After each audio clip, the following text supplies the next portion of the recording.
That was easier. I'm Dan and I've been designing kitchen gadgets for 40 years. I'm gonna test some gadgets designed back in the day and see if I can find a way to make them better. I come out wider so there's larger surface area to push down on. Add a shape to this so that I am pushing vertically and it swings down to here. These are the products I am going to test. Ice Pet, Miracle French Fry Cutter, Bean X, Egg Slicer, Juice-O-Mat.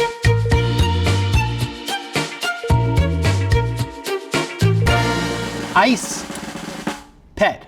Its purpose in life is to turn ice into snow cone-like material or keep you company as a pet. It's kind of friendly looking, could be the colors. Let's see how effective it is. This requires a disc of ice to use it. I am going to put it in place, push hard, and start grinding.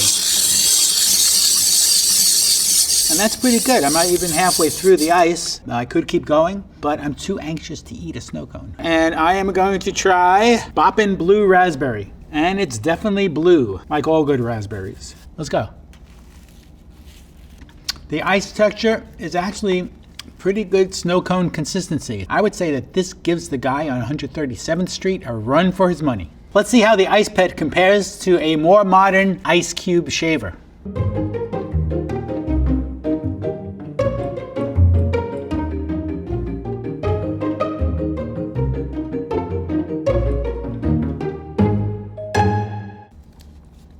I'm liking it. Maybe a little less fun than the Ice Pet. It's definitely a lot less pet-like. To compensate, the cherry is making me cheery. In terms of effectiveness, on a scale of 1 to 5, I'd give it a 4.5. I think it was pretty effective. It was a lot more consistent in the way it scraped. It was fun to watch the ice come out of this one. The downside is you're going to have discs of ice, not just ice cubes, out of your ice cube tray. So what you may want to do is keep a couple of discs in your freezer at all time for that moment when you say, I need a snow cone and I need it now. It's time for the left-handed oil test. By making my non-dominant hand slippery, it's going to highlight any deficiencies or areas for improvement. It's not the only way to do it, but it's a very quick evaluation. Let's try to lift the ice. No, look at that, I can't. Let's get the disc into place. Both hands are slippery, but I'm going to be favoring my left hand in doing this. I'm going to brace it with my right hand, and let's start grinding.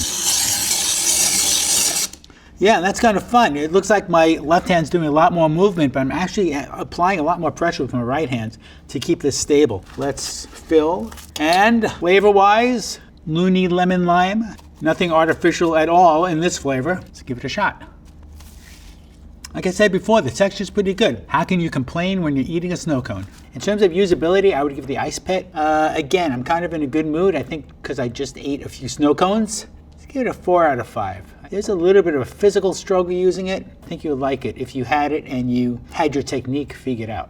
So let's think about a redesign. I think there are a couple of things I would suggest in a redesign. Because it's a little bit unstable without the suction cup, I would assume that the suction cup is not going to be dependable for a lot of surfaces, for a lot of people. So rather than have a circle here, I would turn this base into an oval, extend it out here a bit and out here a bit, because it's unstable in this direction. And the wider you go in that direction with the base, the more stable it's going to be, the less work you're going to have to use for the hand that's not on the crank. This handle is a little skinny and a little hard to control. So instead of a handle that looks like this, I'd come out wider so there's larger surface area to push down on. The crank itself, I don't have any complaints with. I think that's okay. But what I would suggest, because this device is dependent on that specifically molded disc of ice, I would provide an insert that takes regular ice cubes, because not everybody wants to wait a few hours for their snow cones. It's going to be tragedy in the kitchen. So what I would do is think about an insert in here. I would think about providing a disc with 4 holes in the back to mate with those pins, but maybe with 4 divisions that would accept standard square ice cubes or half round ice cubes. Maybe that would even take 2 inserts. That way, no one is left out. I think a buy rating for the Ice Pet, I would give it a 4 out of 5. All in all, with the Ice Pet, I hope it follows me home. Come on. This way. Come on. Miracle French Fry Cutter. What it says is cuts 25 pieces in 1 stroke. So this is pretty rustic looking. Potato goes in here, handle goes down, French fries come out this side. Let's see how effective it is. So potato in, and Yeah, okay, that worked, but the motion was a little jerky. I do have French fries at the end. Didn't feel that good. It felt a little awkward, the way it kind of flew out at the ends, and also how the way my hand jammed down. Let's try this one. Boy, you really have to put a lot of body weight into this. Well, we're using at least 1, 2, 3, 4, 5, 6, 7, 8 of these blades to slice. So the pressure is going to be 8 times as much pressure as you would need to cut with one blade. And I'm trying to make so many French fries at once that it does take a whole lot of effort. I think I got 17 things that I would call fries. But no, you're not going to get 25 French fries unless you have a perfectly square potato. And those are difficult to find. Let's see how the Miracle French Fry Cutter compares to a standard French mandolin. Mandolins are a little dangerous. You can see these blades sticking out and they're a little sharp, so I'm going to put a towel on top here just to keep myself a little bit safer.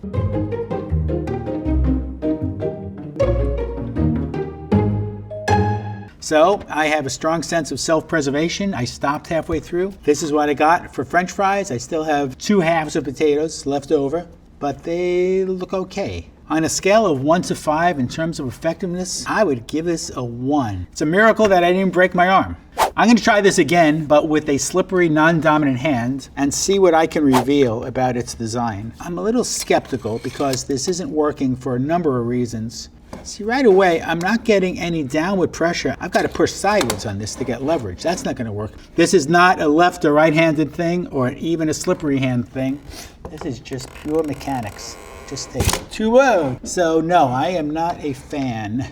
On a 1 to 5 scale, 0. And I'm just not liking it. It's just not usable. It's not pleasant. It is low, low, low on the usability scale. Let's think about a redesign. And what I would do is rethink this thing significantly. Instead of using a lever mechanism, I think I would try to see if I could use a screw mechanism.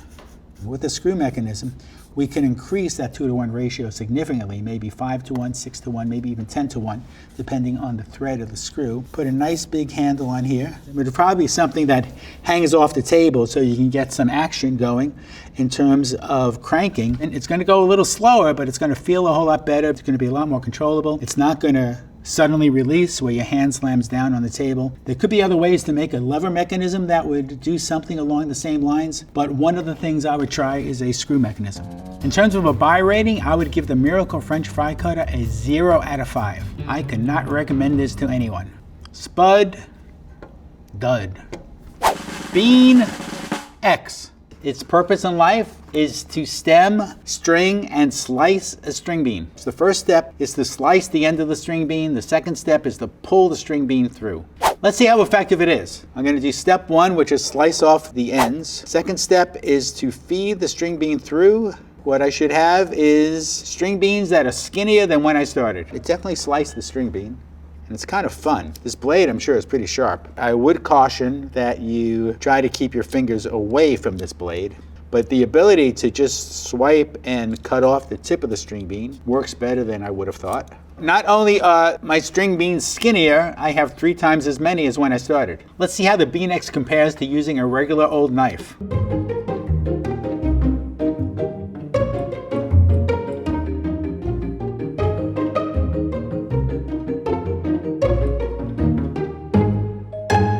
I think I would at one point decide that I'm happy with my string beans just as they are.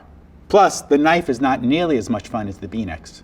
In terms of effectiveness, on a scale of 1 to 5, I'm going to give Bean X a 5. I kind of like it. It takes some time, but I think it does what it promised to do. Now I'm going to try Bean X with the left-handed oil test. Slice off the tips, pull this through.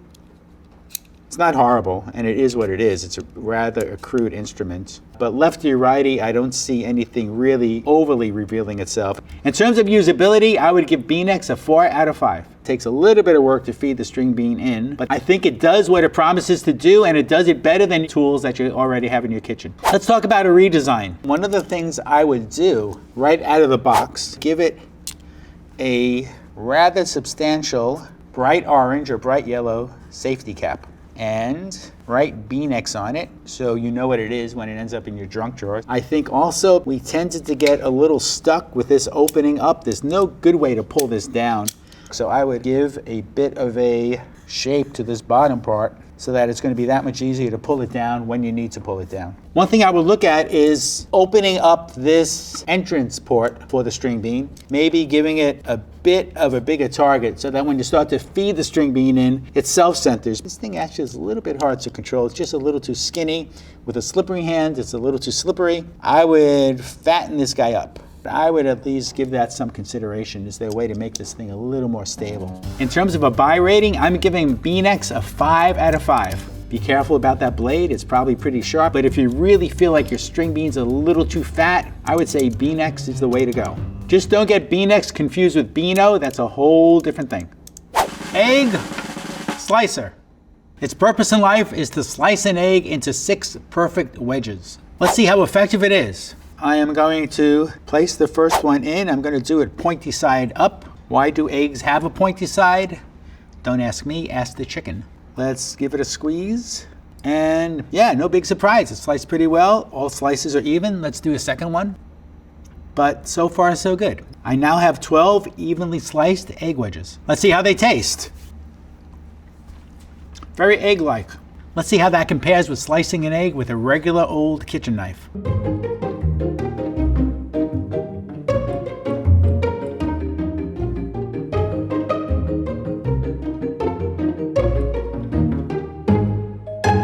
That was a little clumsy. Definitely not evenly cut slices. Aside from aesthetics, I would say it tastes the same. Shocking. In terms of effectiveness, on a scale of 1 to 5, I would give the egg slicer a 5.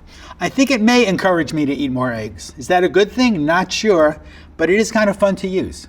Time for the left-handed oil test. This has a lock on it. Make sure I can unlock it. Okay, we're open. And yeah, I can feel already a little lack of control. And it's okay. Something else I notice is that I am squeezing a little more than I would want to. In other words, if this handle was a little thicker, I think I'd be a little better off. It did slice the eggs into equal slices. It wasn't a whole lot of effort. Taste them? Sure.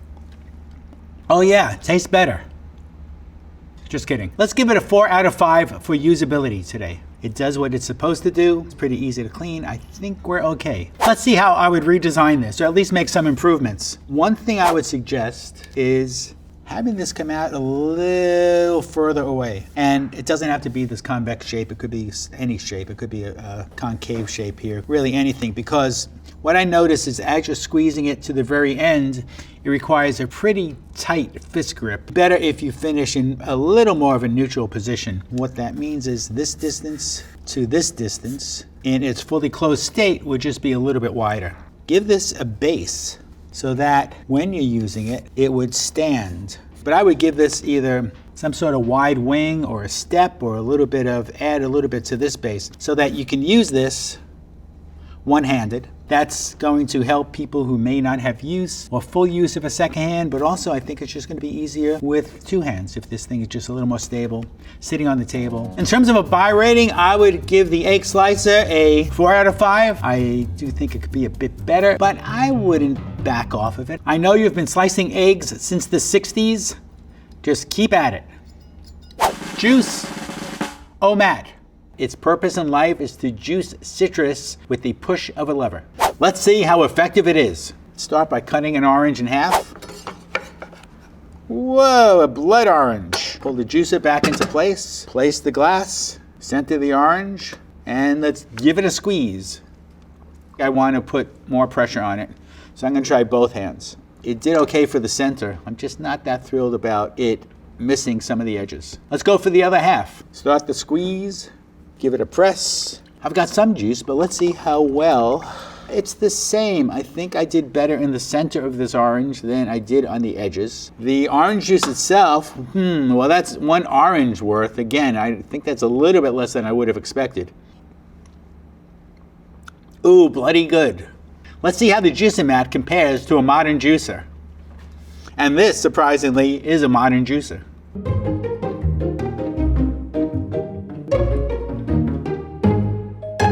That is a full orange worth of juice, and it's not nearly as much as I would have thought. I think if I was given the choice between this and the juicer mat, I think I would go onto eBay and look for a juicer mat. In terms of effectiveness, I would give the juicer mat a 3.5 out of 5. Why? because I did the math and I think I got about 70% of juice out of that orange, and that's what 3.5 would give us.